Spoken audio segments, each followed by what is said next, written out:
The Thing at Nolan. To the south of where the road between Leesville and Hardy, in the state of Missouri, crosses the east fork of May Creek, stands an abandoned house. Nobody has lived in it since the summer of 1879, and it is fast going to pieces. For some 3 years before the date mentioned above, it was occupied by the family of Charles May, from one of whose ancestors the creek near which it stands took its name. Mr. May's family consisted of a wife, an adult son, and 2 young girls. The son's name was John. The names of the daughters are unknown to the writer of this sketch. John May was of a morose and surly disposition, not easily moved to anger, but having an uncommon gift of sullen, implacable hate. His father was quite otherwise, of a sunny, jovial disposition, but with a quick temper, like a sudden flame kindled in a wisp of straw, which consumes it in a flash, and is no more. He cherished no resentments, and his anger gone, was quick to make overtures for reconciliation. He had a brother living by, who was unlike him in respect of all this, and it was a current witticism in the neighborhood that John had inherited his disposition from his uncle.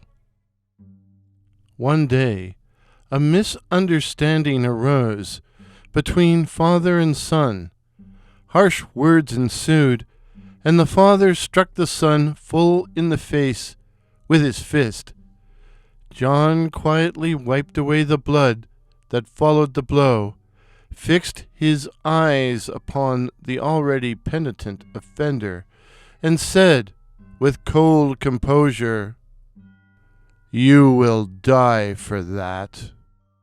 The words were overheard by 2 brothers named Jackson, who were approaching the men at the moment, but seeing them engaged in a quarrel, they retired, apparently unobserved. Charles May afterwards related the unfortunate occurrence to his wife, and explained that he had apologized to the son for the hasty blow, without avail. The young man not only rejected his overtures, but refused to withdraw his terrible threat.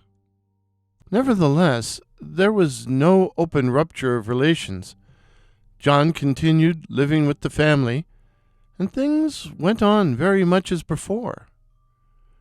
One Sunday morning in June 1879, about 2 weeks after what has been related, May Sr. left the house immediately after breakfast, taking a spade. He said he was going to make an excavation at a certain spring in a wood about a mile away, so that the cattle could obtain water. John remained in the house for some hours, variously occupied in shaving himself, writing letters, and reading a newspaper.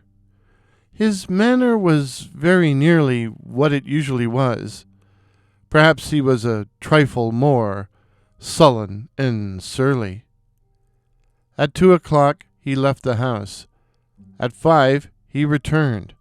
For some reason not connected with any interest in his movements, and which is not now recalled, the time of his departure and that of his return were noted by his mother and sisters, as was attested at his trial for murder. It was observed that his clothing was wet in spots, as if, so the prosecution afterwards pointed out, as if he had been removing bloodstains from it. His manner was strange, his look wild. He complained of illness, and going to his room, took to his bed. May Sr. did not return. Later that evening, the nearest neighbors were aroused, and during that night and the following day, a search was prosecuted through the wood where the spring was. It resulted in little but the discovery of both men's footprints in the clay about the spring. John May, in the meantime, had grown rapidly worse with what the local physician called brain fever, and in his delirium raved of murder, but did not say whom he conceived to have been murdered, nor whom he imagined to have done the deed. But his threat was recalled by the brothers Jackson, and he was arrested on suspicion, and a deputy sheriff put in charge of him at his home. Public opinion ran strongly against him, and but for his illness, he would probably have been hanged by a mob. As it was, a meeting of the neighbors was held on Tuesday, and a committee appointed to watch the case and take such action at any time as circumstances might seem to warrant. On Wednesday, all was changed. From the town of Nolan, 8 miles away, came a story which put a quite different light on the matter. Nolan consisted of a schoolhouse, a blacksmith's shop, a store, and a half-dozen dwellings. The store was kept by one Henry Odell, a cousin of the elder May. On the afternoon of the Sunday of May's disappearance, Mr. Odell and 4 of his neighbors, men of credibility, were sitting in the store smoking and talking. It was a warm day, and both the front and the back door were open. At about 3 o'clock, Charles May, who was well known to 3 of them, entered at the front door and passed out at the rear. He was without hat or coat. He did not look at them, nor return their greetings, a circumstance which did not surprise, for he was evidently seriously hurt. Above the left eyebrow was a wound, a deep gash from which the blood flowed, covering the whole left side of the face and neck, and saturating his light gray shirt. Oddly enough, the thought uppermost in the minds of all was that he had been fighting, and was going to the brook directly at the back of the store to wash himself. Perhaps there was a feeling of delicacy, a backwoods etiquette which restrained them from following him to offer assistance. The court records, from which, mainly, this narrative is drawn, are silent as to anything but the fact. They waited for him to return, but he did not return. Bordering the brook behind the store is a forest extending for 6 miles back to the Medicine Lodge Hills. As soon as it became known in the neighborhood of the missing man's dwelling that he had been seen in Nolan, there was a marked alteration in public sentiment and feeling. The Vigilance Committee went out of existence without the formality of a resolution. Search along the wooded bottom lands of May Creek was stopped, and nearly the entire male population of the region took to beating the bush about Nolan and in the Medicine Lodge Hills. But of the missing man, no trace was found.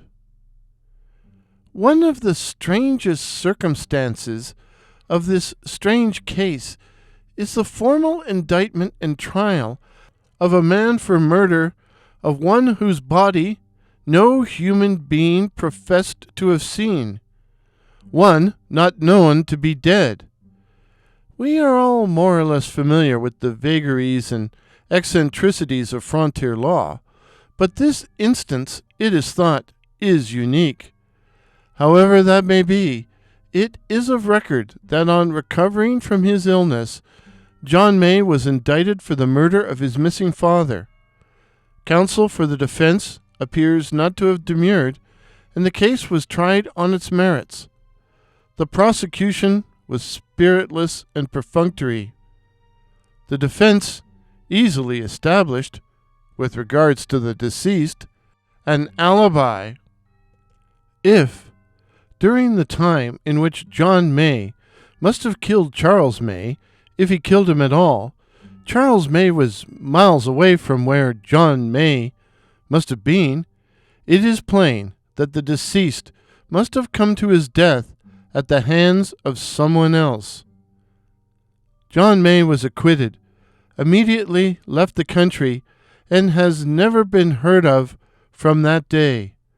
Shortly afterward, his mother and sisters removed to St. Louis, the farm having passed into the possession of a man who owns the land adjoining and has a dwelling of his own. The May house has ever since been vacant and has the somber reputation of being haunted. One day after the May family had left the country, some boys, playing in the woods along May Creek, found concealed under a mass of dead leaves, but partly exposed by the rooting of hogs, a spade, nearly new and bright, except for a spot on one edge, which was rusted and stained with blood. The implement had the initials CM cut into the handle. This discovery renewed, in some degree, the public excitement of a few months before. The earth near the spot where the spade was found was carefully examined, and the result was the finding of the dead body of a man. It had been buried under 2 or 3 feet of soil, and the spot covered with a layer of dead leaves and twigs. There was but little decomposition, a fact attributed to some preservative property in the mineral-bearing soil. Above the left eyebrow was a wound, a deep gash from which blood had flowed, covering the whole left side of the face and neck and saturating the light gray shirt. The skull had been cut through by the blow. The body was that of Charles May. But,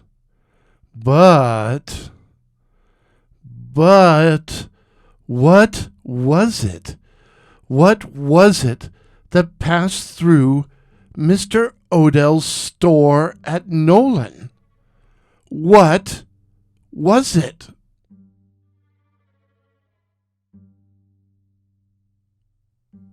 If this is your first visit to my channel, please consider subscribing. My name is Warren, and I write and tell original ghost stories and original horror stories featuring such cryptids as the Night Floaters, werewolves, and the Black-Eyed Children. So again, please consider subscribing.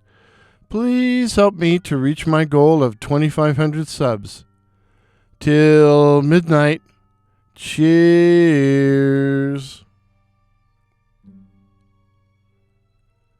The text of today's story is courtesy of Project Gutenberg. Pictures used in today's video, courtesy of Pix here, that's PX here, while the music was my Ambrose Bierce theme music.